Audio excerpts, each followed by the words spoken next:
Book 48 of 52, Why Leaders Eat Last by Simon Sinek. Now, for those of you guys who don't know Simon Sinek, he's a guy that wrote the book Start With Why, and he's also one of the leading minds in terms of organizations, how they work, and the friction between the different generations in organizations. And that's exactly what he explains in this book. He explains why there's this big friction between the leadership and the new generation coming into companies. And he looks at it from a generational perspective. He looks at the baby boomers, Generation X, Generation Y, and then the millennials, and why they are so different. Where the baby boomers were more and better, but the millennials these days are quicker and faster.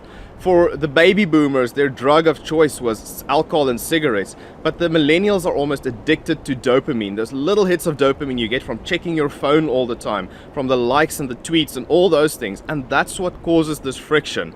And one of the great points he makes is he says millennials, because of how we've grown up, because of all the technology and the instant gratification, we're used to it. We can see the mountaintop, we can see our goals, but we can't see the mountain. We lose perspective. We want those goals immediately because we're used to that instant gratification. But we don't realize that you have to put in 7 years, you have to put in 10 years to get to those goals.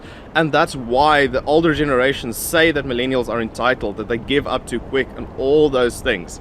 So I really hope you go and read this book. This was a fascinating look because it gives you a great perspective of organizations that I've worked in and organizations where I've seen people work, but also perspective of the people that you work with and yourself. It teaches you something about yourself, how you grew up versus how other people grew up. And there's a lot of very good insight in this book.